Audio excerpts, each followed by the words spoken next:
to the Power Relay with Micah Clay. A series of conversations with the technicians, leaders, engineers, and innovators critical to ensuring power reliability, safety, education, and innovation. We discuss the many facets of the power industry with the unsung heroes who power the world in the 21st century. Sponsored by Southern Staffing Group, we support your power industry talent acquisition efforts. If it involves power, we have you covered. Plug in and join our host, Micah Clay, veteran, entrepreneur, and power enthusiast as we delve into the world of power.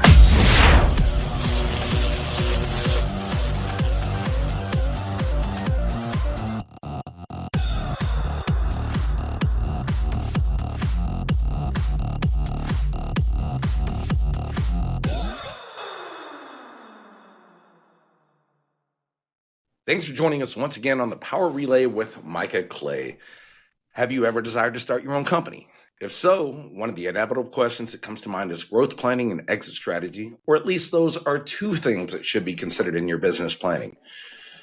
In power, we have seen tons of mergers and acquisitions, but many small business owners don't understand the mechanisms and processes that those in private equity are looking for to actually formulate a plan if they were to decide to leverage external capital at some point. It is an intriguing world that requires a different skill set. One-pagers, metrics, cash flows, pro forma statements, books of business, and many other things come to mind that require consideration.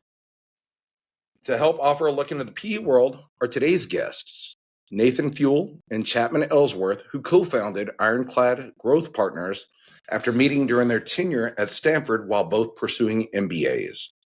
Ironclad focuses on business acquisitions and partnerships in the $5 to $10 million ARR or annual recurring revenue range with a strong focus on the power segment.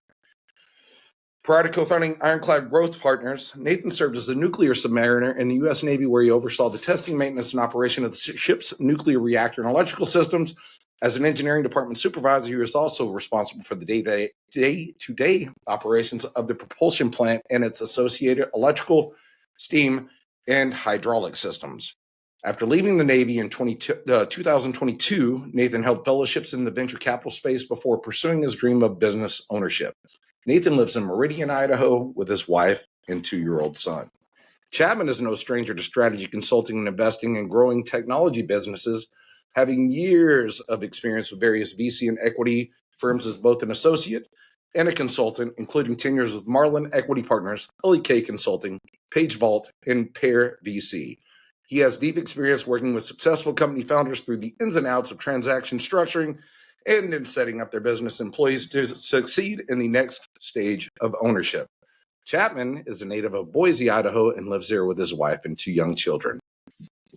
As many of you know, I've been on a mission to have digital cups of coffee, and that happens to be where Nathan and I met, and we shared several great conversations. I thought he and Chapman would offer some really great insights into the world of private equity and venture capital, specifically for those smaller companies that are getting up and running and perhaps are having cash flow constraints or concerns. And this is where companies such as Chapman and Nathan's would be a very, very viable asset. So without any further ado, gentlemen, many thanks for joining us today. Nathan, can you tell our audience a little bit more about yourself? Absolutely. And thank you so much for having us on, Micah. I've really enjoyed our conversations, and I just think you're doing a great service for the industry, and, much appreciated for having us here. Just some more quick background on me. I'm from California, grew up in a family that, really valued military service. My grandfather was a World War II vet, served in the Pacific Theater, Purple Heart recipient. And, it was through really his example and inspiration that I found my way to the Navy. And so, as you mentioned, that's where I got my start. I started on board the USS Maine, SSBN 741, as you can see here behind me. And, I loved my time in the Navy. It taught me so many valuable lessons that I'm trying to take forward here in starting Ironclad Growth Partners, which, we'll get into in a little more detail, but the short of it is, Ironclad Growth Partners seeks to acquire or buy and run, a small business. And like you said, one of our focus areas is the power industry. And so, I'm sure we'll get into more detail on that, but that's the quick summary. Love it, love it. And I think to your point too, and I think this is one of those things that's very unique coming out of the military, is we get so much exposure to all those frameworks and SOPs and the way we do it. Yeah. Have you found that that's been any benefit to kind of the way you leverage it within Ironclad? Yeah, I mean, I think it's both a benefit and it's something to watch out for. I mean, because business isn't It's got to be business is dynamic, not. right? Yeah, no, it's not an academic exercise, and Right. I love procedures, as do all Navy people, and so yes, like that structure and those frameworks do provide at least some patterns that I can think about. Like I've seen organizations that work really really well, and like been a part of teams and led teams that have done extraordinary things. And much of that was due to the learnings and the processes of those who had gone before us. But in business, it doesn't always work that way. And so I think that there's definitely been some learning on that side of it too. But as we've built Ironclad, I think that we're doing well leveraging the best of both. So Absolutely. And Chapman, can you tell our audience a little bit about yourself? Yeah, of course. Yeah, and again, thank you, as Nathan said, thank you for letting us join Absolutely. you. My background is much more traditional business. I studied business in undergrad, university, and then as you mentioned, went into strategy consulting. So basically, giving advice at the to business leaders, and then moved into actually the acquisition space. So at Marlin Equity Partners, worked in buying and selling mainly technology companies. So all the ins and outs of transactions. I mean, that was the world that was my day-to-day job, where for most people, that's, the one thing you do once in your life and then you never want to think about it. Right. And so that's what, I was really excited to meet Nathan. We definitely have very different backgrounds, but I kind of bring the transaction M&A business, and he brings the operations, working with, the teams doing great things. And so and our family just hit it off really well. Is actually the true story is that our family just really like each other. So, but we're excited to be on this journey together at Ironclad. It's amazing how that works, though, how those organic things come across, and to that point, you guys met while you were at Stanford going through your MBA program. Were y'all in the same cohort or anything like that? I know I went through A&M's MBA program, and it was very much the Harvard Business School model with the case studies and everything like that. And they broke us into like 5-person cohorts. Did they do something similar with you guys? Yeah, I mean, we were in like the same section. So our cohort was split into 6 sections. So we were in that. We were also, we call it, divine intervention or whatever you want to call it. Exactly. We happened to be next to our neighbors. We were within like a monitor, like a baby monitor range of each other when we moved in. So just shrewdly, it was free babysitting. So we had to be at least cordial, and we turned out to be. Absolutely. Absolutely. And those to me are the most long-standing relationships you have, are those organic ones. And like, there's always just like, they just kind of naturally surface. And one of the reasons I put so much weight on that digital cups of coffee thing, it's not necessarily the, hey, what can you do for me and all that. It's the opposite of that, quite frankly. But it does open up so many of those just wild opportunities. I know that Nathan I've talked to, I've got another project. I'm a glutton for punishment over here in the form of critical electrical consultants groups. Very much came about organically, as do most of these conversations through those digital cups of coffee. Hey, you've got a really cool backstory, kind of much like Nathan and I had. You want to share it, and then it organically happens. So, to those who don't see the value in networking, I guess I'll go ahead and make a plug for that in our conversation here. Get out. You're seeing 3 people right now that it worked for two prime ends of the spectrum there. So definitely don't sleep on networking in those relationships. And so, Chapman, I'm going to go ahead and kind of get into the question set here a little bit. And for the audience, we do kind of follow a rough framework so that we at least accomplish something at the end here. But we do segue off the topic set quite a bit. But with that being said, Chapman, so you've already mentioned you played in this space for quite some time. Can you explain in layman's terms, what is the value proposition of VC and PE to small business? Yeah, no, I think it's a great question. And you often see like VC and PE lumped together, but they're really quite different. And since my background, I've worked in both. I've seen those differences firsthand. So maybe like to start with VC, with VC, you have to understand they're all about taking bets on moonshots. And so it's all about grow big, grow fast. And so that gravitates toward things that are flashy and new.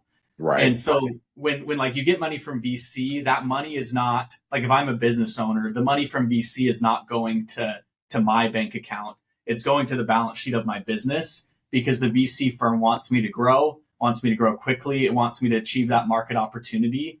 And with that comes accountability. They're going to ask you about metrics and things that you probably haven't thought of before, but it's all about like, can I get to that growth that the VC needs to see so it can be a home run or a grand slam? Absolutely.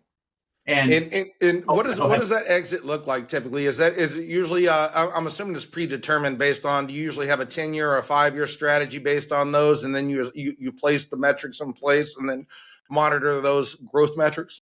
Yeah, no, it's behind the scenes. I'm glad you asked. Is like, VC firms generally have money that they've received. They're investing money on behalf of endowments, Small family offices, exactly. So they're investing money on behalf of other people, and with that, like, their terms, and it's all over the board. But generally, it's something like a 10-year period where we need to get money back to to the people that gave us money. And so, like, that's a good point. Like, we're looking for a home run in a VC, but not like a home run 20 years from now. Right. It's like, got to be a home run in this, this inning, or, this game that we're playing. And so they generally are like, they're going to make a, 3 to 5 year model depending on, how early the company is. And they're going to give you money, and they're going to say, like, you need to be meeting these metrics, these targets, so that we have belief that you can get to the next stage. And that will often lead to like raising more money. But it's all about like, can we get money back to the people that are investing in us on a certain timeline? And I think that's a good point, and especially when it deals with VC. So it's usually not one firm. It's usually a collection of small family offices and holders of pretty substantial amounts of capital that are looking for places to expand and build into. And then they'll reach out. And I know that Nathan and Chapman, we spoke to this. I played in this space. Yes, I've done a bunch of random crap throughout my tenure, but it really is wild to see how the finance mechanisms work, especially if you're like that, that senior tech, and found your buddy like a Nathan to a Chapman. It's like, hey, I'm ready to go start my own NETA testing company. But, most of us don't have a couple 100,000 or 500,000 or a couple million in the bank. And cash flows is what will kill your business plan before you get it off the ground. It's not what you can get, it's what you're expending, and then what's coming through the door in revenues to keep those doors open. So a lot of people think that there's these massive coffers of money sitting around in these small businesses, and we're doing very well by all intents and purposes for a company that's 2 years in. But even then, I still have to manage my cash flow constraints and plan for hiring and stuff like that, because I don't want to overburden and then have the risk of laying someone off because I didn't properly plan. So a lot of this is like, you guys come in as a saving grace in some instances from that perspective and kind of do that. But there are going to be some IOUs associated with that money, to your point, and a lot of them. And so that kind of covers the VC aspect of it. We kind of talked about that. What's the difference between VC and PE? Yeah. So PE, again, this was my life. And when I think about like the first question that I ask in VC is like, can it be a home run? In PE, it's like a very different question. Is like, can I make sure I don't lose money? And so it's a lower risk investment strategy. And so it's really all about investing in like stable businesses that have proven that they work and have proven that they can grow and have proven that they're going to be able to manage cash flow. PE often comes with debt as part of like funding what the acquisition, or a roll up, or buying other businesses. And so when you're playing with debt, you're playing with the adults. It's no more like maybes and we'll get this next year. It's like, you got to have cash on the last day of the quarter to pay off your interest. So it becomes a lot more structured and rigid. And so, sorry, you have a follow up on that? No, I was just going to ask. So, with regards to the VC and the PE, it does make sense from that aspect, but it sounds like the stakeholders in the game are a little bit different as well. Is that a correct statement?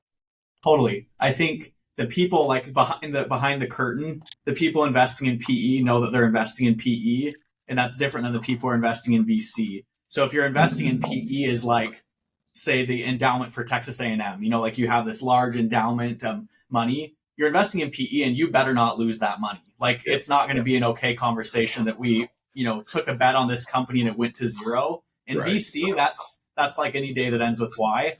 But you in end up PE, losing more than you win in VC as well, if I'm not exactly. mistaken, based on the metrics that I've seen. So Yeah, as far as like the number of companies, yeah, like most companies fail in VC, but that's not the case in PE.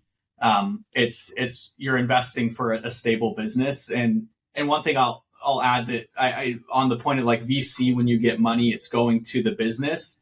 PE, it's actually quite different. Like if I'm an owner of a business and a PE firm comes to me, they're wanting to buy out my ownership, which means that like when they send a check for $10 million, that's going to the owner, it's going to your bank account, vice the books, right? Yes, not company ABC to fund growth. So it becomes a really different conversation, actually. Yeah, and Mike, I'll just add, like, I think we're going to hit on this theme a few times, but the big takeaway from all of this, behind the curtain stuff is the person or the firm you take money from will determine what your future looks like, because like those firms have their own obligations and their own stakeholders and their own way of doing business. And so like we said, with venture capital, like that's going to be only a very small subset of new companies that's going to be appropriate for, because those are the companies that have something new, something novel, something cutting edge, something highly risky that a venture capitalist can see becoming a 100x return on, or 1,000x, whatever it is. But like in return, that entrepreneur is going to devote every minute of every day to making sure that growth happens, and it's going to consume his or her life. And PE has its own pros and cons. So I think we'll get into this more, but understand who you're doing business with, and I think that's huge. Hopefully, what we can shed some light on. Just to be clear, like Ironclad Growth Partners, we have more similarities with PE than with VC. We're not exactly the same as what PE would be, but we'll get into that more later, I'm sure.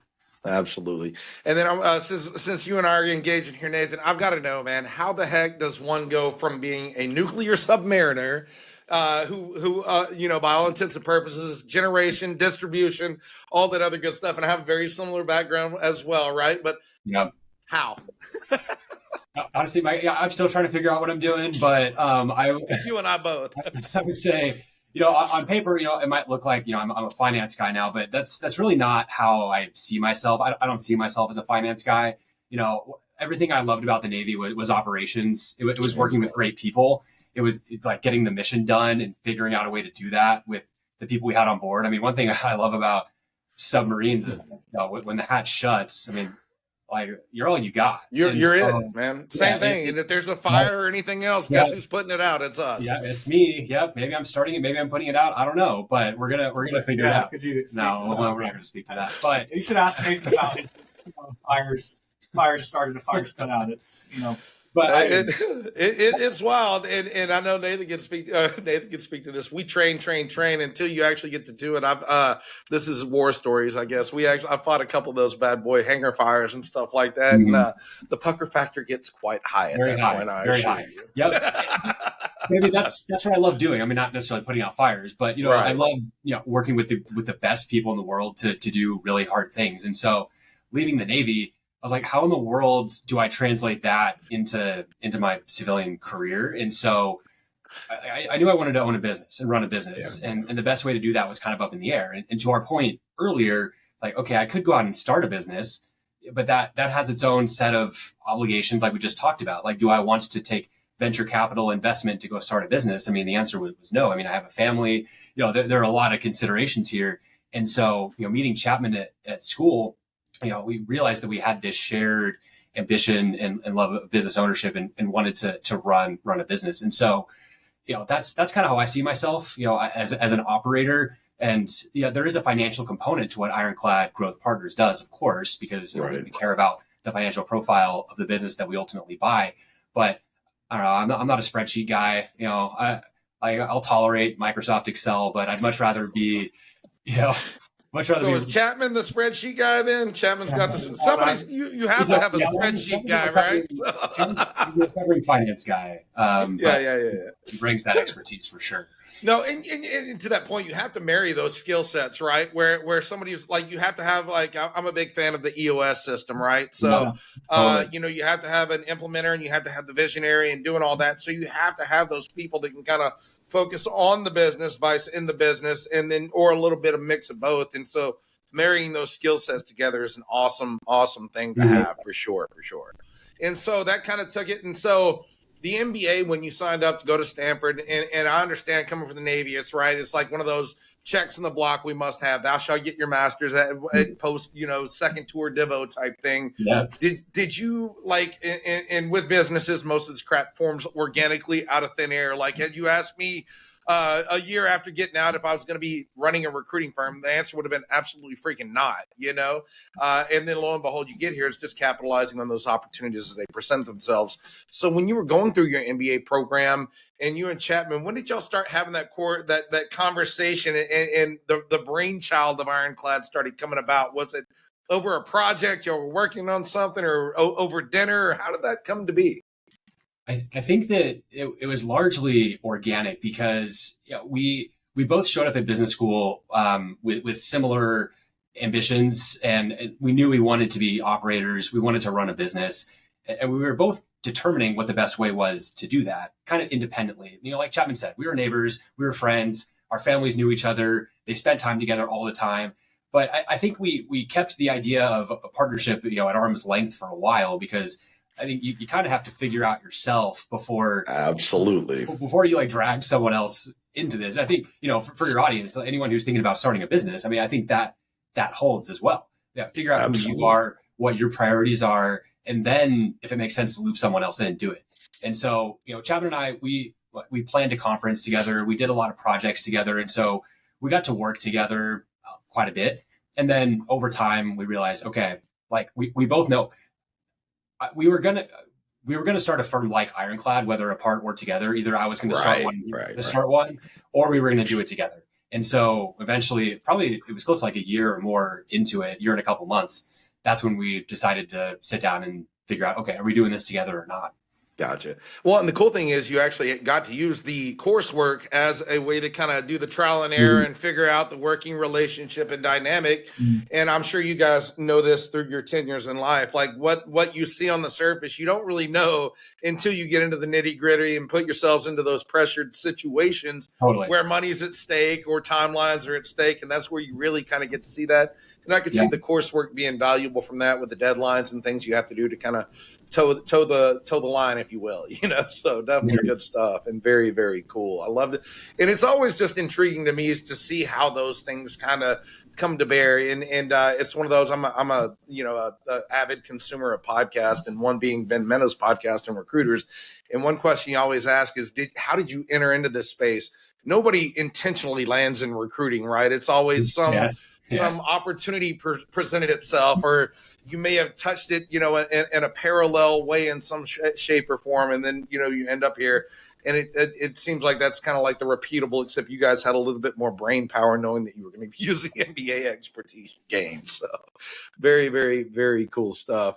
And then Nathan, what are some of the major considerations small business owners should be considering from an exit strategy standpoint?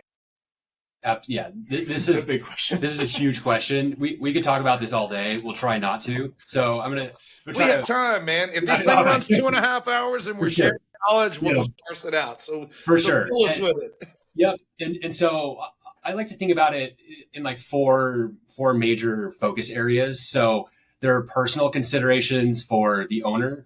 There are considerations for the company itself, considerations for the employees, and finally market considerations. And so I'll just start with those personal considerations, because at the end of the day, the decision to sell your business or to exit a business is a very personal choice. Absolutely. that is largely dictated by circumstances. And so sometimes those circumstances can be unforeseen, which, to your point earlier, Micah, is why I think business owners ought to be thinking about this from the beginning. You got to begin with the end in mind here. And so you never know when a health challenge or something with children will pop up that might force your hand. And so you want to be prepared for that moment, because honestly, the process of selling a business is very time consuming, and it can be daunting for people who have never done it before. And Chapman knows this better than anyone, how that process works.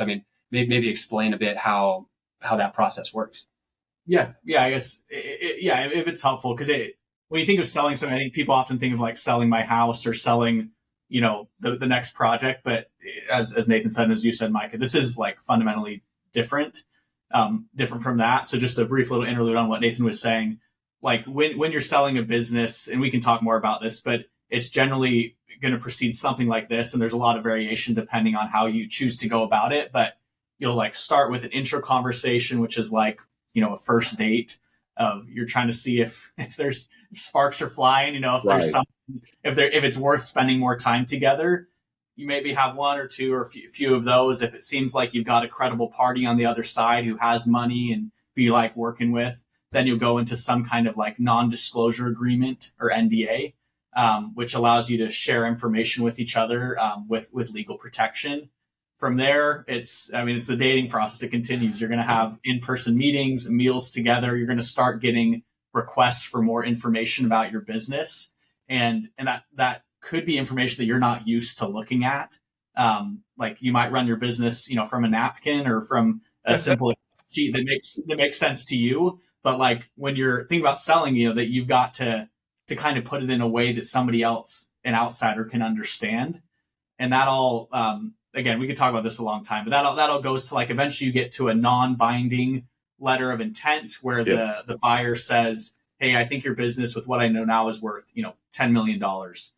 I need to learn a lot more. Can we pause there, Chapman, and kind of go into that? Because I think a lot of people are probably going to have those questions. It really does come down to expectation management and formulating these relationships. And I think you had a couple of salient points to that, being that it is going to be a relationship moving forward. You need to have that trust and an ability to work together, because you're going to be in some extremely stressful situations as you work to meet those metrics, because you have all these stakeholders in there. So navigating that and making sure that you're aware of who you're working with, and making sure that you can work with these people long term. And then and that kind of touches on that beginning part, but why or I guess I'm getting at, like, why would a company we talked on those personal situations, right? And it varies from everyone, but why Ironclad, I guess, more than anything, Vice, or why Ironclad versus VC, Vice, PE, if that makes sense in that process?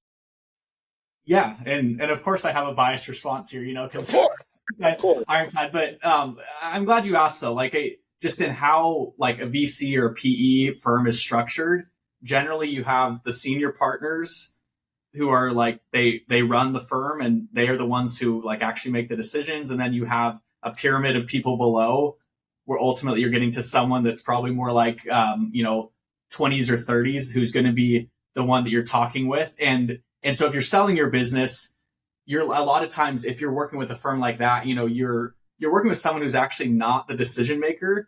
And so you're working with like the associate or the principal or the VP, and they're like important. They're going to make your life great or make your life miserable depending on how they're interacting. But you're also, there's like this Oz in the back who's always the partner, who's like really actually going to be the one interpreting the data and making the decision, even if they're not on every call. So all this is getting to like with Ironclad, one of the things that attracted us to it is like, when you work with Ironclad, you're working with Nathan and Chapman. We don't have a team we're not like beholden to a senior partner who actually decides.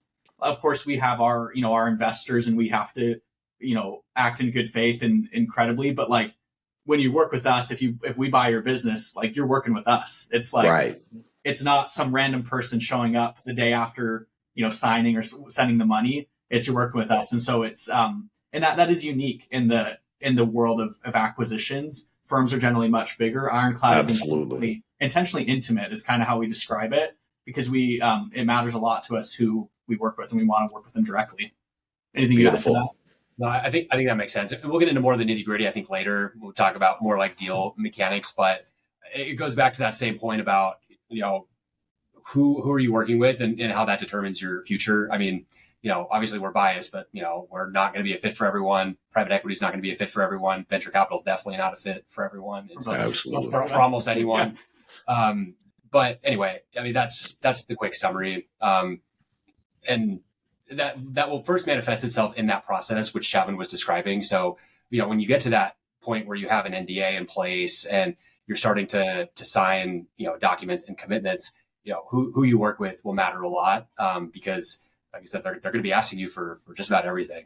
Absolutely. And everyone's a great partner. things are going well. I think that's a truth of the universe is everyone's great to work with when, your numbers are growing, it's gangbusters, everything's great. You try to solve for like who's going to be a good partner when there's a hard conversation. And that's what we're trying to figure out as well. Absolutely. And then on the small business aspect, and this is one of those things I've run across too, been helping some different partners, and we try to be consultative as much as we can. I'm not an expert in the space, but there are certain things that kind of repeat themselves in metrics and QuickBooks and making sure your finances are there and having all the right mechanisms in place. And I have seen some who don't do it well, from hiring process to financials on down, right? So, and I think a lot of it is due to the ignorance of that situation. Are there any recommendations that you would have for that guy that's getting ready? Like we said, those two technicians going out to start their own business, never worked in business. What are some of those key things? And I'm talking insurance and liability coverage and CAPEX and cash flow concerns and partnership arrangements. Do you guys have any insights from that kind of stuff or from a truly small business perspective? I mean, I can start. Sure. I mean, I think as I think about like guiding, principles that we think is like good fences make good neighbors. And so, like the best time to negotiate on like how you want, like thinking the first order question is like a partnership. Like, is it 50-50? Right. Is it 60-40? Like you want to decide that before you know if you have something valuable or not. And I think we've seen, people run into issues where, because one person like had the idea first, they think they deserve more, which might be true. But then if it turns out to be really successful, that becomes a really awkward conversation. Contentious more than anything, I think. Yeah. It can ruin not just the partnership, it can also ruin the human relationship, Absolutely.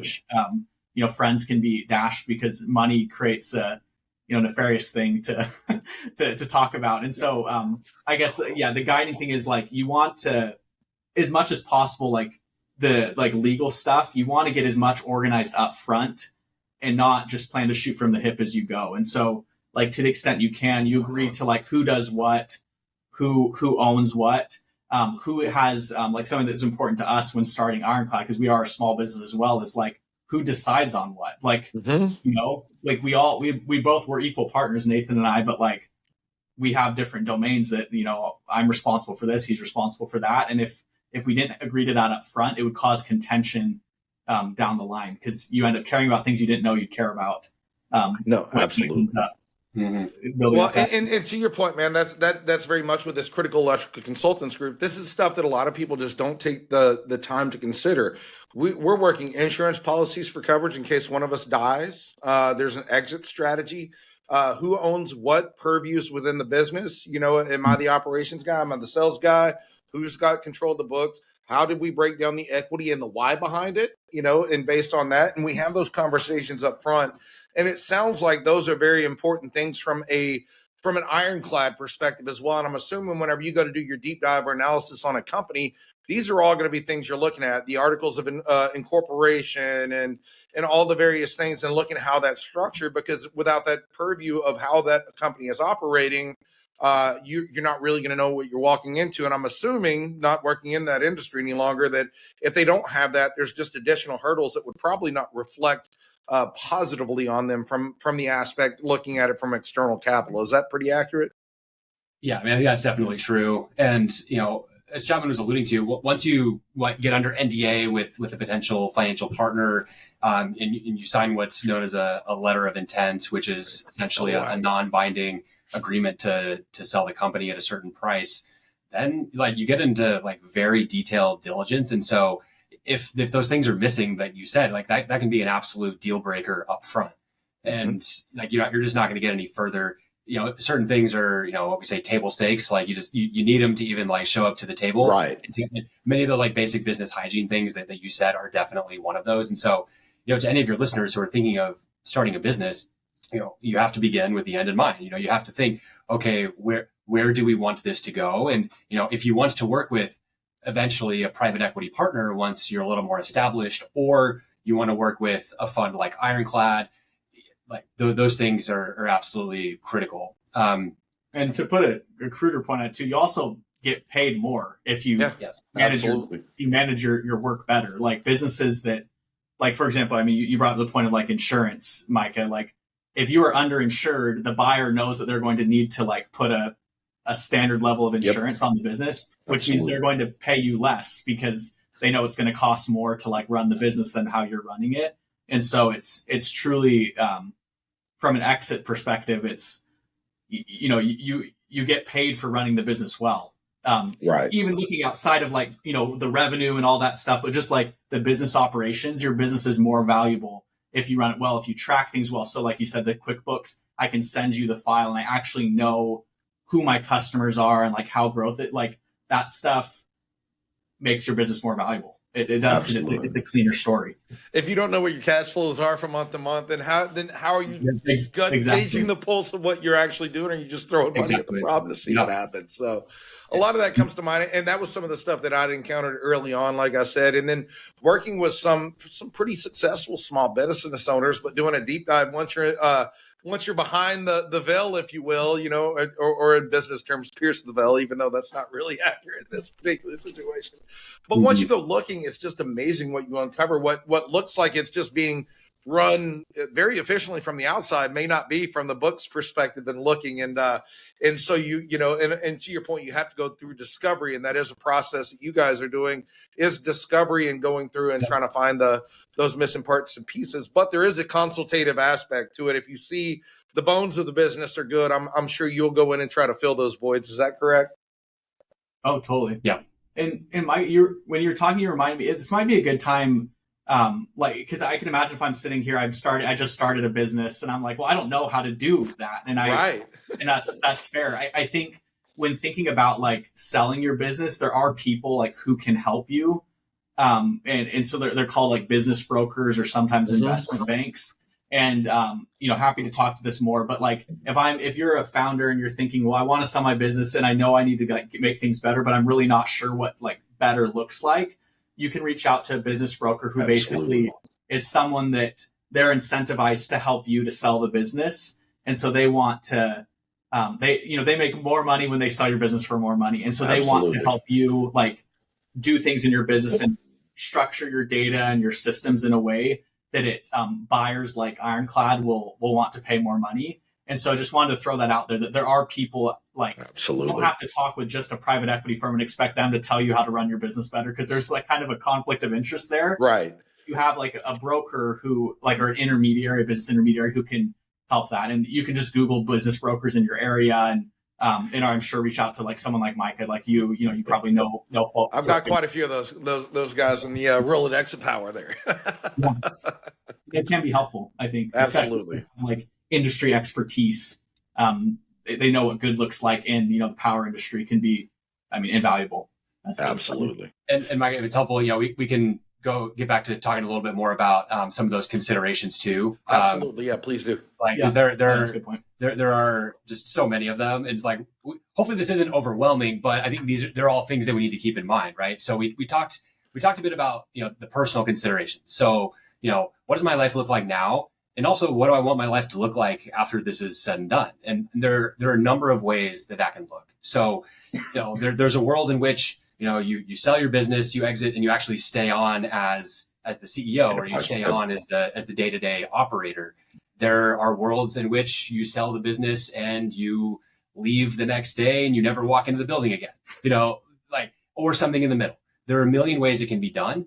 But you got to know what you want, because not every partner is going to be able to accommodate all of those. So I'd say on the personal side, that's the big stuff. And then you start getting into, considerations for the company itself. How do the company's operations look after I'm out? Because, for example, with customers, like in the power industry and many similar industries, customer relationships are everything. Big, huge. You spent many years getting to know, your counterparts at your customers. They trust you. You got a good thing going with them. And then there's a leadership change. And then what happens? And so you can be very thoughtful about transitioning that relationship. And then, with your employees as well, do you have the employee base necessary to continue operations uninterrupted on a day-to-day basis? Once you leave, if you leave, is the whole thing going to fall apart? And I think for many small businesses, that's quite a large risk, because in many businesses, the founder, the owner is still heavily involved in the day-to-day delivery of the service. And if you leave, then like what is going to happen. So I think before a company thinks about, taking on a financial partner like an Ironclad or like a private equity firm, there's got to be some self-sustainability in terms of the employee base. And another thing too on succession planning, like, do you have an employee? If you want to step out, do you have an employee internally who you think can step in and take the reins? Do they have the capacity, the capability, and the capital to buy out your shares? And so a million things to think about there as well. Or do you need to go externally, to a firm like Ironclad or a PE firm who's going to install an operating partner or something like that? But I'll let Chapman talk about some market stuff too. And just kind of closing out, like the market also plays a huge role. The market always has the final say, right? The market always wins. And we're on this podcast. This podcast, is successful because clearly power is, a gangbusters growing market. But the reality is, like, no market is always gangbusters. And so when you think about exiting or like preparing for an exit, what the market is doing will inform how much your business is worth. Absolutely. An excellently run business in 2020 is not worth the same as in 2024, 2025 now, just because like the market is different. And so you can't really beat the market. And so that's where, again, like talking to someone like Micah or a business broker can let you know, like, is this a hot time for the market? That probably means I'm going to make more money. Is it a slow time?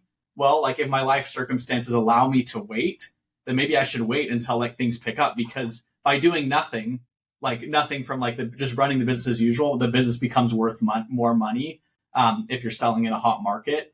And you just can't beat that. That like we often talk about it in finance as like multiples, which is like the amount of like profit your business is going to sell for like 5 times that or 10 times. And the market determines whether it's 5, 6, 7, 8, 9, 10. And that kind of is irrespective of what you're doing. Like you can have the same business that sells for 5 and then next year it will sell for 10 if the market gets hot. And so you probably want to sell for 10, as a business owner. So you kind of just need to be cognizant of that. Yep. It's the universal law of supply and demand, man. It's what is the market demand of it, and it never lies. It can be in real estate, whatever service industry you're in, across the board. If there's not a demand, you're not going to get the multiples on exit. So it totally makes sense from that aspect of things. And so we kind of touched on power, and obviously I talk on power a lot, and I see where the industry is going. In my humble opinion, obviously, none of us are seers of the future, but all the indications are looking very promising, and that's why we decided to plant the flag that we're on. And so in our conversation started on power, where are you guys seeing the trends for the power industry right now based on your analysis? Yeah. And it's a great question. Power is definitely a primary focus area of ours. And, I think we share the optimism in the industry, and just so many like high level demand drivers. And like on a tactical level too, like every business owner we talk to, we hear the same thing. There's so much demand and there's just not enough supply to meet that demand. And I think that's why your company, Micah, is, enjoying such success as well. It is. Yeah. No. And to your point, I've seen it. And it's not just us, right? Industry awareness and constantly tracking or trying to stay ahead of what the industry is doing requires those networking and building your network out and doing all that, to our point earlier. And I'm talking constantly with recruiters from other, the major players in the industry and other agency recruiters.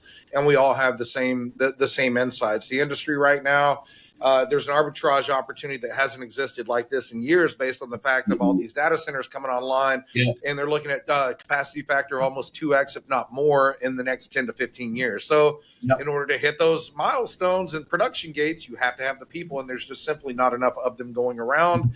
And that's what I capitalized, and all that. A lot of people may think it came about just frivolously and, hey, I decided I'd settle here. No, it all comes down to the analysis of the markets and understanding it. And everything that I'm seeing right now is indicating that this isn't slowing down for at least a decade, if not longer. Right. Or I figure we'll get back to plateau, to where we're back to, normal operations in about a decade and a half. Yeah. And I think like when you're looking at an industry, I think you're lucky if you have one big long-term demand driver. Absolutely. If you can find one, you're generally in pretty good shape, and you can find a niche within that Yep. industry to go be successful in. Whereas in power, you don't just have one. You have two, the three, future of the world, or more. Yeah. And like everything. You can touch generation. You can go nuclear. You can go hydro. You can go renewables. You can go service, O&M, I&E. You name it. Totally. Take them all. And you alluded to data centers. I mean, that's obviously a huge demand driver. I mean, that's a generational change in this industry. Yep. I mean, another one, I mean, you mentioned renewables as well, the electrification of transportation. I mean, entire sectors of the economy that have been historically, the exclusive domain of are now becoming electrified. So there's your second major driver. I'd say a third one too that might be a bit underappreciated is the reshoring of manufacturing. And absolutely, major efforts right now. Yes, absolutely. And many of those facilities, those factories, are electrifying industrial processes that again have been combustion based forever. And so, and those are just three, but I'm sure you could come up with more. And just tons and tons. Yep. And to your point, the AI and all of that, and a lot of people, it all comes to the power consumption of it. And that to me is probably the most pivotal thing that we have in our generation that's coming to the forefront now. And a lot of people are sleeping on it. But if you do a deep dive, and I'm definitely no expert, but the amount of impact AI is going to have on us as a civilization and society is going to be just societal changing, I think. Yeah. And we're on the precipice of that and seeing it come to play. And we're trying to situate ourselves to be there to take advantage of that arbitrage opportunity when it presents itself. 100%. And we think about that all the time. Where are the opportunities and where are the challenges with AI in a given field? I mean, obviously in this case, AI itself is a demand driver because, the AI factories, the data centers, they consume a ton of power. And so that's probably not going to change. But even in terms of like applying AI to a testing business or any other kind of business in power, those are critical questions because I think, what's underappreciated here as well, we like to think about, what today's AI models can do and project out from there when we really should be thinking about tomorrow's AI is models. Yeah. What is it? Think about where we were a year ago, like where we're going to be a year from now, and how does that impact your business? And so those are things we spent a lot of time talking about. So, absolutely, and you have to, right? And these are considerations, and this is one of those age old situations, especially for a small business owner. There's focusing in the business and on the business, and I think a lot of us as operators get caught up in doing the day to day and the minutia vice, really focusing on our long-term visionary strategy and play and what we're looking for to the point of exit, to the point of industrial concerns, or be it a pandemic or changes in, whatever you name it. There's all these considerations, pros, cons.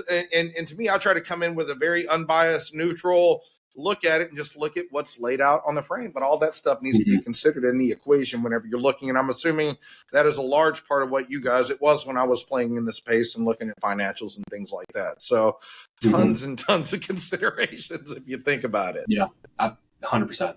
100%. Love it. Well, I want to kind of segue a little bit and kind of want to focus on Ironclad. And like I said, Nathan, you and I have had countless conversations, and I invited you guys on because of your background and what you do, and I like the way you go about it.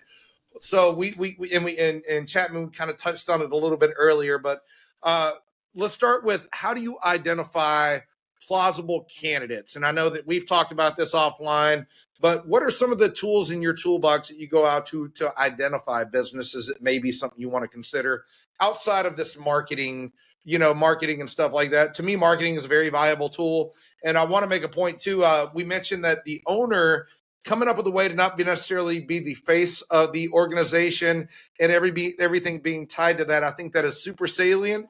And that's something we're struggling with internally right now to it being something that is being considered. Is right now I am the face. I built this damn thing, right? But we're growing the team. We're establishing other verticals. I can't always be the face if we look at exiting in 10 years, and that's our current scope. We planned for a 10-year strategy exit based on life decisions. My 8-year-old will be 18, and I want to go travel the world at that point, right? So that's what we're planning around, and I have the ability to do that. And so now I have a start point, stop point, And now to your point of now I need to work away from stepping out. I'll still do marketing and all that, but I don't want to be the face of the business. I want Southern Staffing Group to be the face of the business. And those are some of those challenges I think that are probably worth mentioning from somebody who's going through it as well and trying to measure those implications, I think. But what does that look like? How do you find your customers? Yeah, I mean, I think we consider ourselves like breadcrumb investors, and by that I mean we talk about these like high level trends and things that we have a lot of confidence in, and then we try to follow the breadcrumbs of like what does that mean, and we mean that for finding individual companies as well, and I can get into tactical like what tools do we use. That's probably less interesting to the audience, but really what we do is we know that, like, for example, in power, we know there's this huge demand. And so like Nathan's research here started, okay, let's talk to like a generation company. Like, tell me every part of like the project. Like, what is like the A to Z to Life get cycle. Yep. to get your work done? Who do you use? And then we follow that breadcrumb. And so like, we find a company that, they have to use as part of like the critical testing there. And then we do research around that. And so from there, we're able to, by following the breadcrumbs and learning about the companies that serve like the successive layers of like the trends that we find interesting, we kind of are able to map out the universe of interesting companies. And so from there, like, for example, if we find out that company ABC or testing, need a testing ABC company is like really interesting, then we would go and say, okay, who looks exactly like that? We start having conversations. Like, we try to get people like you, Micah, on the phone to like, let's get underneath the marketing material. Like, we see all the websites look kind of the same, but who's good here, who's bad, like what should we actually care about in the industry? And we follow that. I would say, it sounds cliche, but pretty organically to just like, what should we be caring about? And if an industry expert says that this is important, then we follow that down until we can build out like the base of, companies that have these types of characteristics, a certain number of employees. Of course, we have like financial size targets that we're looking for. So we figure out, okay, like I need a technician will generally generate like, $250,000 of revenue or something, that's not exactly right. But like, and so then we kind of generate these rules of thumb so that we can look at the universe of companies that we see online and through like conferences and everything, and figure out who's going to be the right size and doing the areas that we find the most interesting. And so that's at a high level, that's how we like identify targets. And then we go into like actually reaching out, to the business owners, because you can only learn so much. You really learn very little. It's the tip of the iceberg from Google and the company website. Yeah, I think it's very interesting too, right quick on that, because like to me, there are a couple of universal things that are fundamental, regardless of what your vertical is. And to me, it's total addressable market and your ideal customer profile, right? So it sounds like you guys are doing a very much a macro study. And this is kind of how we landed in the power space that we're in. Is a total addressable market. We did it by NAICS, right? What NAICS codes are out there? What are the industries looking to do over the long term, 15 to 20 years? And that kind of drove our vertical, along with some opportunistic situations that, where I was afforded a split fee placement within the industry, which maybe drove me a bit further into the industry, seeing that there was opportunities there. But there is a total addressable market, in my opinion, and no matter whatever the business is. And so a lot of this, and this is what I tell people whenever you're starting your business, is reverse engineer that market, right? Yep. What the name is explanatory, total addressable market. How much business is being done within this sector? And then within that sector, I'm looking for things that will make my ICP or my ideal client, candidate, customer profile, depending on, the term is used synonymously across the board there. But now I'm tearing that apart, and it can be ARR targets, operating methodologies, certain segments served. Is that kind of the strategy that you guys use to really dig in and kind of, it sounds like it. Is that pretty accurate? Do you want to say just more technical to like what we are looking for? I think that is exactly what it is. And you mentioned earlier, we do have, an ideal company profile, because, to be clear, like Ironclad Growth Partners, we're investing in one company, right? And like that company is going to become, the life's work of Chapman and I. We're different than PE and others, because, we will buy the company and then Chapman and I will step in as the day-to-day management. It's a built-in transition plan. So this isn't a theoretical thing for us.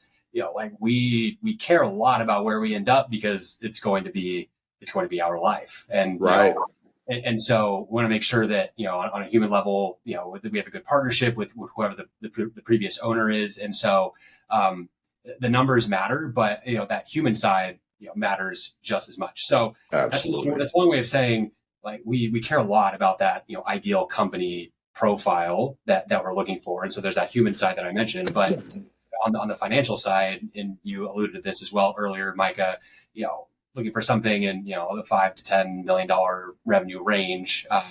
And typically like $1 to $2 million of profitability or a little bit more. But yeah, all of those things matter. And those are all qualifications for what we'll look at. But ultimately at the end of the day, like, this is going to be, a human to human relationship interaction, because, we are going to, step in and actually run this business as owners. So it all comes together to, make the ideal profile. Absolutely. And I hear that the number 5 to 10 million ARR is one that's typically heard within finance. What's the reason for that 5 to 10 million ARR? Yeah, I can take that. I mean, as an investor, like, you are inherently coming as an outsider. And so you assume that there are things that you don't know that you will not figure out. Even in the deepest diligence, you're like, it's the kitchen sink. You're doing everything. You're asking every question. There's things that you know that you can't know. And so a lot of times investors set size minimums or targets because there's like a belief that, like, if you are a business that has achieved, 5 million, we'll use that as like a lower end, 5 million of like recurring revenue, you clearly have a model that is scalable. Like, to exactly what we were talking about, Micah, as a founder, I cannot individually run a $5 million meter testing. Absolutely not. You have to have those SOPs in place and all those other frameworks. It's just not possible. And so as an outsider investor, we consider ourselves, we try to be industry insiders, but like, as investors, we are coming outside the business itself. Like, we want to invest in something that has scalable processes, SOPs, like a way of doing business. And those numbers are a proxy for that. And specifically to like why does like annually recurring revenue matter so much? I mean, I think of it every new year. It's like, on December 31st, I have my 2024, and on January 1st, I want to know, like, how much confidence do I have of how, like, what my numbers are going to look like on December 31st of 2025. And when you have recurring revenue, you have really high confidence and predictability into what the business is going to be like a year from now. And that's a track record. Yeah, and that's gold. That's gold as an investor. As you, yeah. No, 100% to your and to your point. And like I said, that's kind of my take on it as well, right? You've already ground most of the sausage. You've worked through the volatility that you're typically associated with a small startup.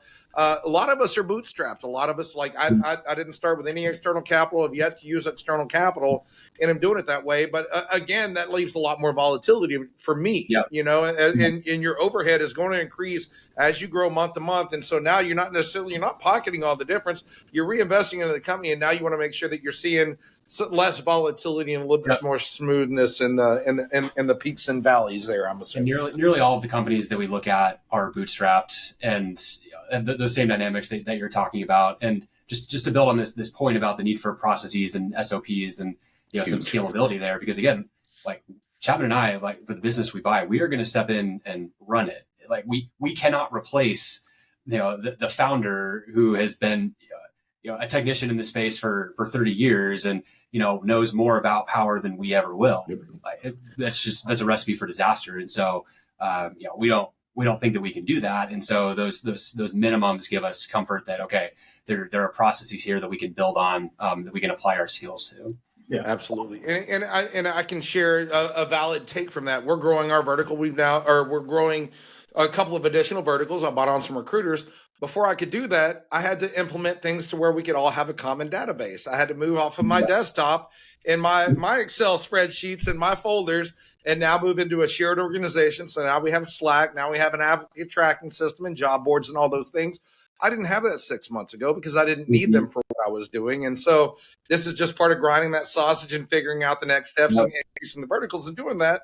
And you have to kind of have all that stuff established beforehand. You don't want to go in and figure out my processes in a startup business that's in that, $500,000 to 3 to 5, in that, because we're still figuring out what right looks like. And a lot of people, and I get ahead of myself, I want it all to happen yesterday, but knowing that that's typically going to be a 3 to 5 year track, of doing the reps and sets daily. If you bootstrap and you don't take external money, obviously you can leverage capital externally and then build out an organization around that via VC or something like that. But again, you have to have all those frameworks and stuff in place. So I think there's to your point of that 5 to 10 million ARR, that like by the time we get to that, we'll have all that sorted out, and that makes us a more viable asset to want to have conversations with, basically. So we're a living example, and I don't think we're different. I don't think I'm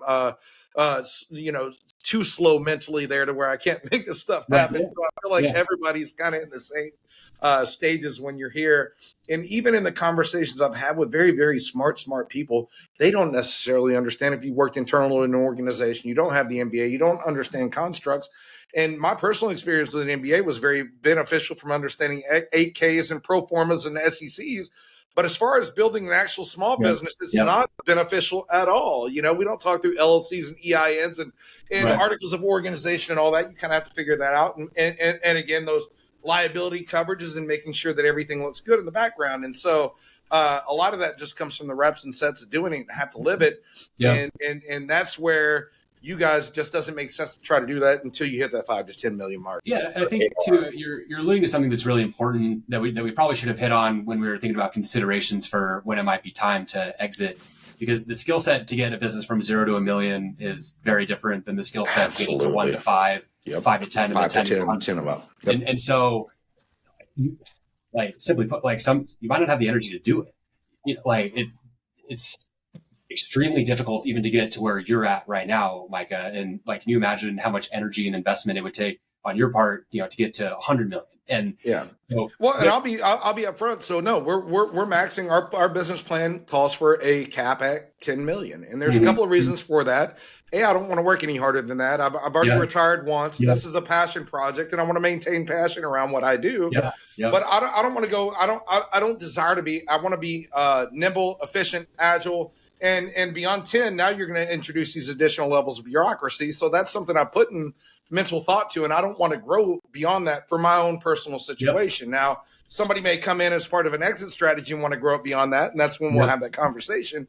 But those are the reasons that I don't choose to your point, you know? And that's exactly the consideration that people should be thinking about. And so, you know, bringing on a private equity firm or a firm like Ironclad, like, you know, those are people who, yes, want to, you know, pick up where you're leaving off, and, you know, you might not want to go beyond. And so, again, all very important things to think about, but it's tricky. It really is. It really is. Well, to me, like, you would be a great opportunity for it to come in and like, if legacy is a very, very important part of my equation, and I don't want it to die on the vine where it's at, why wouldn't I look to partner with somebody like you to continue the legacy of what we built, right? A lot of people are driven to that kind of stuff. So, and I guess the summary of it would be is there's a million different implications and reasons for people wanting to do it, and there's always going to be an arbitrage opportunity there, you know?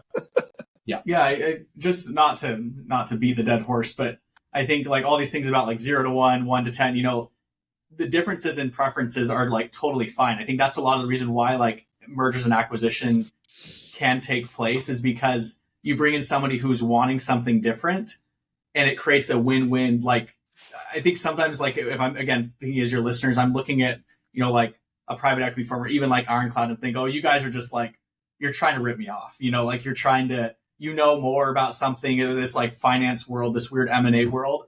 And at least, I mean, I can't speak for every private equity firm, because I think that actually might be true for some private equity firms. But like for Ironclad, I can speak for, we're not. Like we do sincerely believe that like there are win-wins in this, like where if you have, like you said, Mike, it's something, I want to grow this to 10 and then I want to go travel the world. That's great. And so like, you know, Nathan and I might say, well, we want to grow it to 100 from there. And so absolutely, to your point, 100%. Everyone is like, can win. And it's not because you're like hiding information or like taking advantage of someone. It's just, you might have different goals and different like models, and people have different objectives. And so it can be a good thing all around. And a matter of timing as well in a lot of these situations, right? So a lot, you know, a death of a loved one or a divorce or something like that. Mm-hmm. There's so many of these things that kind of spur these and doing it. And then kind of we addressed it, and we kind of skimmed over the tools a little bit. And I think this is important for me in kind of identifying the market, because if you're an individual that's at year 8, year 7, 8, ready to exit at 10, how am I getting in front of a Nathan and Chapman? And I think that's important because there are assets that we use. We use D&B, right? Dun and Bradstreet, and looking for all these things because there are entities out there. What are some of those tools that can be helpful for a small business owner to kind of help evaluate their company externally to get a ballpark, and then to put themselves in front of PE or VC or, a Nathan and Chapman outside of the networking? There's definitely, we start from a commonality, right? And what are some of those tools that would help a small business owner get in front of a Nathan and Chapman outside of a Micah and a podcast? Yeah. I mean, I think Chapman alluded to one earlier. You can engage a business broker or some sort of intermediary. I mean, they can be more expensive. I mean, it'll probably save you time, and you'll be able to present your business in the best possible light. But I mean, the downside is that it is expensive, and you don't have a ton of control over the buyers who are brought to the table, and so it's hit or miss. You might not click with any of them. Gotcha. But I think. I mean, the truth is, if you've run a successful business and grown it to the scale where investors are going to be looking at it, they already know. You're going to have the investors knocking down your door. Yeah. And I'm sure this is true. If there are any investors in the audience, they've had this experience of people like us or some private equity firm, cold emailing, cold calling, whatever it may be, inquiring about the business. And so it's typically not an issue to get in front of people, but there are definitely ways to do it, brokers, intermediaries, or, doing it on your own. And I'd also add, like, conferences are a lot of ways that, so like if you can be just showing up to the conference, like having a booth, but also if you can find a way to speak. I mean, it's not like rocket science for an investor. There's no like secret lab. It's like, if we see your name speaking on an area we find interesting, like, we're going to be interested. And so it's like, anything that gains visibility, like your social media presence, also, like if you post more on LinkedIn, like we see, that just comes up more. So it's and that was literally about the point I was going to make. So I've been offered already, and we're not above 500,000 right now. I'm very transparent where we're at. We're year 2. A lot of it was on the marketing focus, and we're growing and we're reinvesting and doing all that other good stuff. To that point, I've already had 6 to 7 offers to buy us out with no AR, with no nothing. And they reach out. The reason being is because of the marketing, the social media presence, and all that other good stuff. And having a digital footprint is so freaking massive. And I'm fighting it internally with my partner in Critical Electrical, with some of the recruiters, and getting out there and offering a transparent, authentic presence. Put your message out there. It's generated all of our inbound business as well. We're up to, I think I mentioned before the conversation started, up to 17 clients entering into 2025 after a year, all inbound, and it was all due to marketing. And so that's what I was hoping I would elicit from that response. It was an educated guess, but to your point, and the conferences as well. We're slated to go to 5 conferences this year for that reason. No boost, but just to do the networking and to engage with these individuals and continue to build that network. And it's an age-old adage for a reason. Your network is your net worth, and it's not because it's this dark, gloomy club of men in smoking jackets and cigars. No, that's you and I making relationships on the ground, collaborating, and making some great things happen. So I'm glad you brought up the marketing aspect. And Micah, you're also reminding me, like, just really tactically, like, as a lot of how these investor groups, like, how do we find companies? Basically, no matter what, like, we use a tool, and many of our peers use, like, Grata is a tool. You can look it up. There's also like Inven, or D&B is another, like, kind of source scrub. The premise of all these tools is they look at what information is available online and they structure it into a database. They all have their different, ways of doing that. But so the way that you show up on those is with your online presence. So it gets back to the marketing, is like your website. They will scrape your website and put it into information. And so then, like, if I'm an investor, just at the simplest level, say I'm interested in, like, I don't know, I guess power, because say I'm interested in power, I would just, like, put in the keywords. I would say power companies or power servicing, and then these databases would come up with all those, all the companies there. And so that's just, like, directly what words you put on your website. The database doesn't know SEO marketing, basically. It's all the back channeling, or I can't remember. I think it's called back channels, but dealing with all, and you simply don't know. And this is something that I'm messing with now on the social media presence, is like, all the big tech proprietary systems and getting the SEO to line, and then your back channels and your newsletters and video and omnipresence. But all that is very important to building that up to where you're now more discoverable, and that's ultimately what you want to be, because if people don't know who you are, they're not going to know to buy you in the first place. Yep. So no, couldn't agree with you more. And I do want to kind of dive in. So we've done a lot of digging around of what a customer looks like, what a client, a client and a potential acquisition looks like. Let's say, all right, you guys have found one. We're at that 5 to 10 million ARR. We've already talked through the LOIs and all that other good stuff. What does that look like? What makes you guys specifically different? We've already talked about this is going to be what you want to do. You have investors. You know how you want to run a business. What does that look like? Let's say Micah owns EPC company, which isn't too far off the track, so keep you in mind for about 5 years from now. But we're in talks. Now what? What's next? We've got the LOI. We've already decided you guys are interested. What does that look like beyond that? We've gotten all the paperwork. We've done due diligence. Nathan and Chapman are here. What's the value add? Yeah, I mean, I can start just a bit with what makes us different. So there are a few things to think about. I think, like, number one, let's just talk about the differences, like, money wise, financial wise. So, you as the owner, we sign on the dotted line. With a firm like Ironclad, you're getting most of that upfront, today, and we also want you to keep a stake in the company going forward. So we don't believe in just 100% buy the whole thing out, see you later. Like, we don't want to see you again. We want you. It was yours, it's mine. Go away. Yeah. Like, that doesn't mean that you have to, like, keep working in the business if you don't want to. But, like, we want you to continue to have a stake going forward so that you can also benefit from the next phase of growth. So I think that contrasts to a little bit to what you get with private equity, and Chapman can speak more to this. But oftentimes with private equity, you're staying on as the CEO day to day, and you're an employee. With private equity, you're an employee. Like, you now work for the firm, you report to them, and it's like, it's your company. Like, you are the founder, and it's no longer your deal. But most of that money in the deal, you'll get some up front, but the lion's share of it will be tied to your performance in the next 5-7 years. And so, like, you may make more with private equity. Their pockets are deeper than ours, fully candidly, but oftentimes, you're not going to see most of that up front. So I think, the financial considerations is one big difference for you, Micah, selling your company right now. I mean, another one. Sorry, go ahead. And by that we mean, like, so you're going to have this legal document that says the value of your company is $10 million.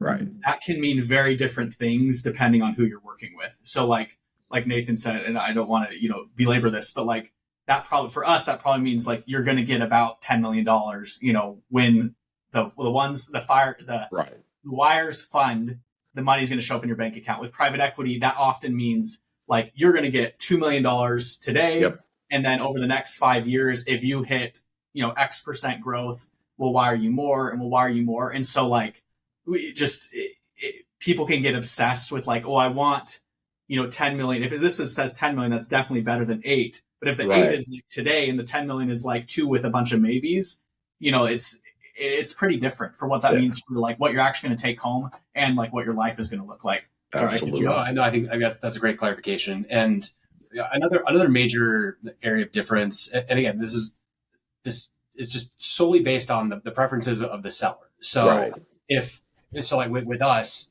I think because we basically come with a built-in transition plan, with Chapman and I stepping into the day-to-day, the owner will have the opportunity to either step into another role in the company, maybe more technically focused or whatever, or the opportunity to just be an advisor, a consultant, or just step out altogether. There's that flexibility. Whereas with a private equity firm, like Chapman alluded to, you're more than most likely going to stay on as the CEO for the foreseeable future with quite a bit more added to your plate in terms of reporting, et cetera. And there are benefits to that, but it's not what's going to work for everybody. And I'd say an additional, so maybe speak to, like, just the transition, like what that could look. I mean, you spoke to, I'll shout out, like, as part of like, if you're doing a deal with Ironclad, we're going to have like very frank, detailed discussions on like, what does the transition look like? Good fences make good neighbors. Like we're going to say, depending on the life circumstance of the business owner who we're buying it from, like if you want to work a year in, as a technician or something, like we'll have that plan. And then when the year is up, like you are no longer obligated under the terms of the purchase agreement for the deal. So it's going to be like a very specific plan that will hope to give find the transition that works best for what the business owner wants to do. So you'll know that the day we come in, you'll know exactly what the next date that matters. Expectations being managed, basically, which is that's huge. I'll add one more consideration. Sure. I think this is important because with us, I mean, you mentioned legacy, Micah. You don't want your brand to die on the vine. You want Southern Staffing Group or your hypothetical company in this case to like continue to exist. And so if you sell to private equity, that company is going to be part of a larger portfolio of assets that someone will be overseeing from afar. And to the extent that your company is involved in the local community, or there are other legacy type issues that you care about, those will not be as important to the private equity firm as they are to you. And also, like in the case of power, strategic buyers like large corporations that are buying a lot of these smaller companies, like it's happening every day. Wallace or whoever, like they will take the company and you'll become a division of that company. Yep. You'll lose much of your identity, and at least the brand that you've built, the relationships that you have, will get subsumed by this much larger entity. Which you get, that might be fine to some people, but with us, the brand, the company continues to exist in its form. It's not part of the larger portfolio. It's largely business as usual, and so that legacy preservation is a priority. Well, and I think part of the legacy for me is we're building this company, and it's typically not done in a silo, right? We're doing it with other stakeholders in the company. Like I said, we're building verticals. Each vertical's got a business owner themselves at the top under our umbrella. And so these individuals, their well-being is just as important to me. And now they're part of the exit strategy. But as we continue to grow, we're all going to have W-2s under us, and we want to make sure those individuals are taken care of. What considerations are kind of given to maintaining the integrity of that while shooting for those next stages of growth? Because that is a major consideration, is like taking care of those individuals that help you build this. So is that something that's a major consideration, is keeping companies together as part of that restructure and making sure that those individuals are taken care of? And do you see that be the case with traditional PEVC money? Yeah, I think, again, thinking if I'm listening to this, like this should matter to people. Very much. And truthfully, one of the reasons that Nathan didn't get to this, it attracted us to this model is like, we have to care more about our employees than any other model would. Like, just structurally, we have to, because we're coming to work in the business. And what things we know is that larger businesses, if we are successful in growing the business, we can offer better benefits and pay people more. That's like absolutely the truth. And that is like 100% what, what we plan and hope to do. Like private equity is notorious for like slash and burn, come and cut. Yep. And, fortunately in my experience in private equity, it wasn't that, but like, just given, we set it up well. Like, you talk about the incentive structure in the model. Like, if you have to meet targets, you have to meet a profit margin, and you're at a private equity firm, and you're the partner who doesn't actually know Micah or the person, like, all you really care about is the number. And so you are going to say, okay, this level of employee, like, we're either going to cut them down, or we're going to furlough them, or we're going to fire them to meet the targets. And so like with Ironclad, that's like certainly not what we plan to do. Like, we would have done our business diligence wrong if that's what we're ending up doing. That's never going to be baked in the cake to the plan that we do, just because that's like the opposite of what our model is centered around. Like, we want to run the business as the owner ran it, and hopefully be able to continue growing it, which I've never met an owner who like delights in firing employees. That's not why you run a business. That's not what we want to do either. And So PE is like, I spoke to PE strategic. Like if you're bought by Qualis, I mean, you're subject to the corporate level, the whims. Like if profits are good in the company, you're probably fine. If it's slim and you're like Topeka division, hypothetically is maybe a little slower than the rest. I mean, where do you think there's going to be cuts? Like I don't think it's not like these are bad people. It's just like the incentives are what they are. And so you're going to see things happen. In VC is, it can be a little different. VC doesn't hope to fire people, but the reality is if the business is not going well, like, I can tell you what's going to happen. Well, and I think to your point though, with VC, it's more risk driven, right? So because of the new, that's been my experience with VC. It's usually some sort of new technology or some sort of rapid growth model, be it stable coins, cryptocurrency, whatever it may be. We see a lot of VC play there. Big tech, new apps, software as a service, you name it, right? That's where all that VC money goes, and they're buying a portfolio of companies and only counting on a handful of those hitting, basically, is kind of the model that's used in the VC world. And I'm even seeing it in the PE front. And so, like, and companies aren't smart. I'm not saying they're not smart. It's part of the model. But, like, right now, I've got a couple of companies that are just on an acquisition spree. I already know they're setting up for their next exit. That's what they're doing right now. And we can see this, right? And some of the employees, like I'm talking with employees and technicians and all this, they're not dumb. They see this crap too, and kind of doing it. And to your point, like, I think that's why VC and PE and a lot of the financial mechanisms we see inside of the system are so chastised, right? Is because it's the outcomes of a few bad players that have now kind of set the reputation, and so to me, it's important to kind of get guys on like yourselves who come from, we understand where you came from. Nathan was in the Navy and Chapman, and you guys had this organic foundation, and you're not two guys with deep pockets that come from a lot of freaking money. You're two guys out there hustling and using financial mechanisms to get there. And I think that's important to show in transparency what those relationships look like, because it's not always the case. And I'm like I said, I talk to ops managers and stuff, and I can almost guarantee it in my recruitment model. I'm giving away a little piece of the pie. I'm out there and I'm doing the market analysis. I'm looking for who's acquiring and who's buying what. Why? Because you're causing turmoil and volatility in your company. Guess what? I'm now coming to recruit every single technician, if you're not a client of mine, from you, because I now have that opportunity to take advantage of that. And so a lot of that has to do with managing the expectations and things like that. And I think you guys are doing it differently and setting yourselves apart, and the fact that you want to join the organization and kind of come in and look. And then let's say we're acquiring Micah's company. I'm based in Biloxi, Mississippi. You're in Idaho. What does that look like? So we're now talking. I've signed it over. Are you guys packing up and leaving Idaho and coming to run Southern Staffing Group? If I'm a boots on ground, I'm EPC now. I'm not Southern Staffing Group, so I'm not remote, right? But my EPC company it's going to require a lot of hands-on efforts and things like that. Has that already kind of figured in, and you guys have already planned for that expectation? Are you hiring to those critical elements, or what does that look like?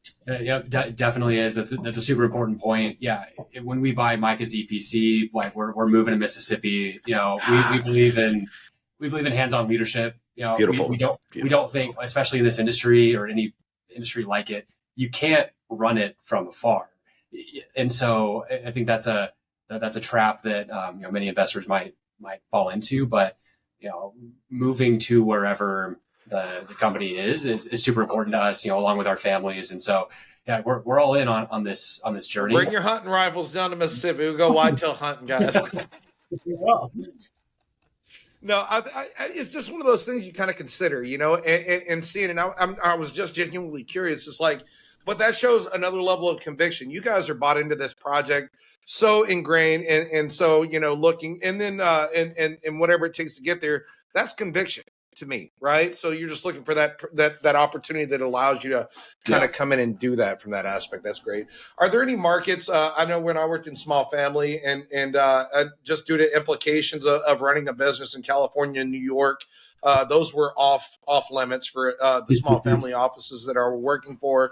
And neither here nor there. It's not a political statement. It just doesn't make sense from the money side of it. Do you guys have any markets that you're that are you looking at in any specific regions that are more appealing than others, or anything like that, or any you're not looking at?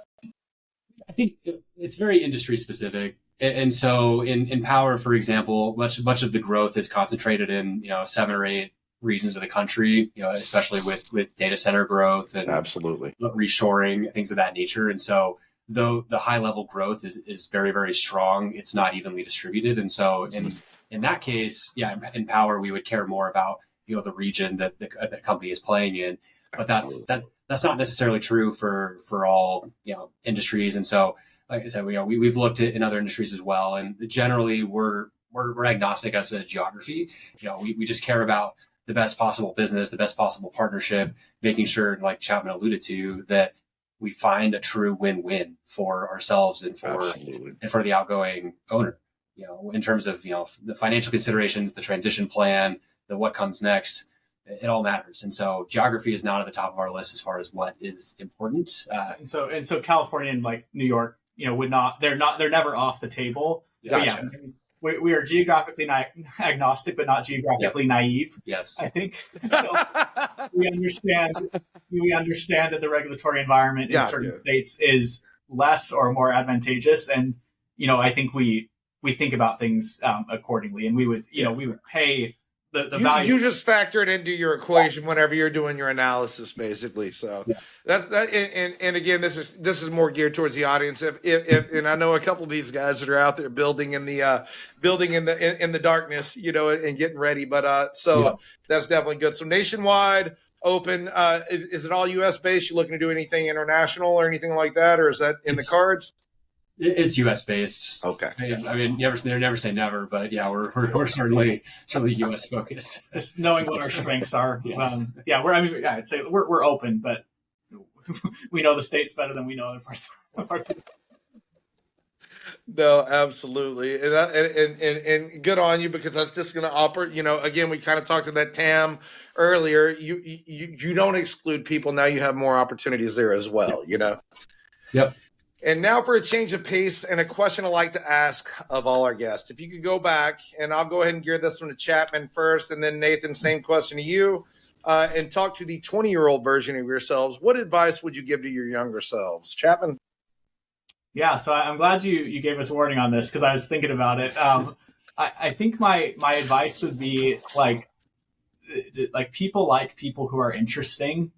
And when I look back to where I was when I was 20, I was in the middle of college, and I was, in some ways I would say like pragmatic to a fault. Like I studied accounting in college, which I loved it, but it's like literally the most pragmatic major you could ever. Absolutely. It's like, of course it will be helpful in life. And, of course it will, informs us at Ironclad. Like it's a helpful foundation. And so I'm grateful for that. But what I've seen is, I think as I've gotten older, is that like people who are passionate about something, like you balance passion with some pragmatism rather than pragmatism with some passion. Right. And I think it can lead to something really special, because you can do cool things and I see this in you, Micah, like you're achieving something that you really are passionate about, and you add your pragmatic, like, let me analyze the TAM and, all that to make sure I'm not wasting my time and my money. But I kind of wish I had inverted that a little, because there were, I assure you there were things I was passionate about that were not accounting that I think might have had a little more legs in them than I gave time for, just because I was so focused on, getting the most likely to be useful thing done in the quickest time possible. No, I love that, and I think you just know it on, and this isn't like self gloating or anything like that, but that's the feedback I get, is the passion that you have for your industry, and you can't make that up. You know what I mean? Like, so it's one of those, and I think the biggest takeaway is try to follow those passions. And this is more of a me thing right now. If I could be doing anything in the world right now, it wouldn't be recruiting. This is a close second, but I'd be flying either fighter planes or doing, something aviation related. And I'm not fully discounting that, so it's coming. I'd love to be out there fighting the fires in LA right now with a wedge and, super scooper there, but we're not there. So, but to that point, man, is finding your passions. And I think that's universal advice that can be given to anybody. So thanks for making that. And I think it shows through, and those are going to be your true change agents. When I was in the military, I loved it. Don't get me wrong, but I still thought of it as a job. and granted, we're working 18 hours, 16, 18, 20-hour days, some nonstop if you're underway, right? And that is a passion. But now I'm working to 10, 12, 15-hour days again, but it's not the same, right? Yeah. And I think it was a loyalty, a patriotism to the country, and now I'm pursuing the passion side of it. To your point, Chapman, I think that's phenomenal and great advice for everybody. Nathan, same question to you, my friend. Yeah, I think that for me, I tell my 20-year-old self that life is messy and just embrace that, because like we talked about SOPs and procedures and putting things in boxes and nice processes, but most of the time life doesn't work like that. And I think I spent way too much time in my younger years, I mean, just, my 20s, trying to oversimplify, trying to put things in boxes, trying to, like reason the contradictions out of life. And that just doesn't work. So like, I'm at a point now where like, I just want to embrace the contradictions, the messiness, and just accept that, the stories that I tell myself are not, not always reflective of reality. And so, I just, I love the phrase, come what may, and love it. And so like, I don't know what's going to happen, but, I'm going to do my best. I'm going to prepare for whatever inevitability, but, I'm just, whatever messiness comes, like I'm going to do my best to love it and to thrive in it. So that's something I wish I had grappled with a little earlier in my life. But, I think it would have done me a lot of good. But you didn't have a toddler when you were 20. I also did not have a toddler when I was 20. And so me neither. And that is a dynamic change in every life right there, sure. Man. You start there with the kids. And to your point, I'm sure you remember this one, Nathan. This is one of those phrases I live by. And saying it very, very non-eloquently, but it's embrace the suck, man. That's totally what that is. Yeah, it's always going to be a challenge, right? What do? You just freaking don't run from it. Just eat that bad boy up and embrace it, So embrace the suck. To your point, I think that's but you much more eloquently put than I did. Oh, I love it. No, great stuff, gents. And so we are right at, believe it or not, we did a great job on time management. Can't make it up. We're at an hour and a half on the dot. Nice. So that talk about we look like we know what's going on there, I guess, for that. But so it has been a truly awesome conversation. I do want to open up. So if people are wanting or interested, right, you're at that 5 to 10 million ARR. And before I go there, Nathan, I know this is one of those things that we talked about with regards to the power industry offline. A lot of these companies are already being evaluated at that 5 to 10. Are you making any exceptions? Are you willing to look at that 1 to 3 or 3 to 5 in power? Or is that 5 a hard and fast? Or do you want to? And well, let me caveat and say, Nathan has been very, very helpful in the backside, even outside of a podcast. As mentioned before, I work with a lot of founders and starters and helping people navigate things. And Nathan and Chapman offered their assistance just to hop on a phone call and talk with some folks out there. And you've had a couple of conversations with folks that we've talked through in the renewable space specifically. So truly a force for good and trying to help you navigate these things. Much like I like to do, yes, we all have a paycheck to make, but I truly believe Nathan and Chapman are a force for good and are willing to help folks kind of navigate some of the complexities that we just talked through on this podcast. But with that being said, is that still the case? Yep. And if so, where can people reach out and find you guys? Yep, that's definitely still the case. To your point about those numbers, I mean, we're definitely flexible, and we're not dogmatic about like in the space like that. If we believe in the macro level things, that. Of course, we have to be more flexible because we think it's so exciting. Yeah, it's about individual fit, and so and on your point about people getting started or who just want to chat, if we can be helpful, just to offer thoughts or advice, always willing to have those conversations as well.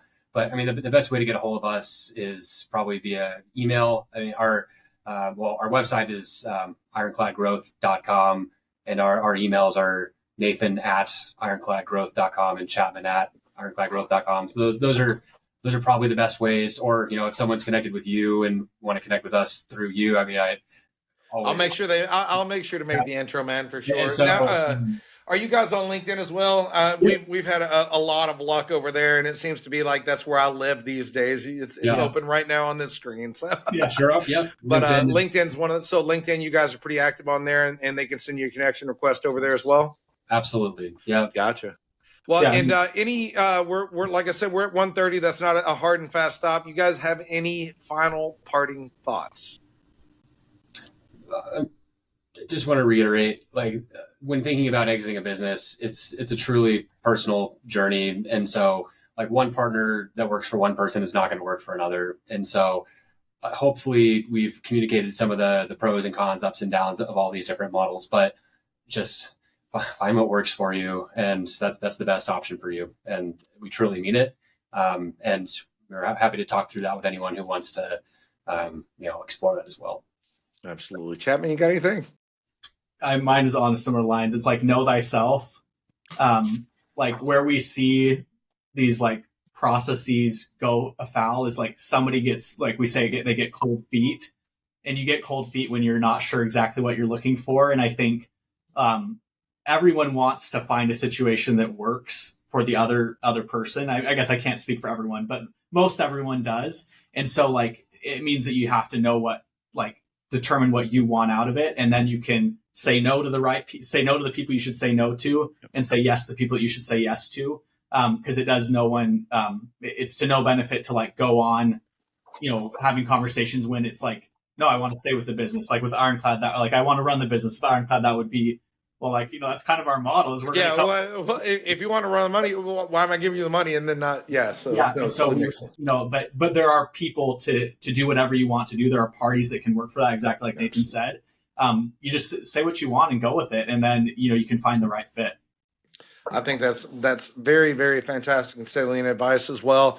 And gentlemen, thank you so much. Like I said, this is one of those things where a lot of the world in finance, and it feels like even more so at this stage in society, like a lot of people are just angry at the financial mechanisms that are out there without realizing the benefits that it could very well save an organization, and that's not, you guys aren't there to be these saints of saving organizations, but instilling those processes and things can oftentimes lead to the best outcomes for everybody. And so with that being said, I think it is definitely a critical tool, or a critical tool in the toolbox of companies navigating this space and landscape. And thank you so much for hopping on and sharing your stories and kind of giving us some inside baseball and things to consider as a small business, and really focus on that exit strategy and making sure that you are building it and have taken the time to put those processes in place and track your metrics and do all those other things. And I think that's all extremely, extremely valuable information. So thanks again, once again, for hopping on. You guys are more than welcome to hop on again at any given time. So consider this an open invite if you have anything you'd like to share with us in the future. And until next time, everyone, Micah out. Thank you. Thanks for tuning in to the Power Relay with Micah Clay. If you enjoyed this episode, feel free to like, subscribe, and leave a review. For more insights, contact info, job offerings, and other content, check out our Linktree sites at Linktree/Micah W. Clay or Linktree/Southern Staffing. We'd love to hear any feedback. And if you know anyone we should highlight, feel free to drop us a message. As always, thanks to those who work tirelessly to keep the lights on. Until next time.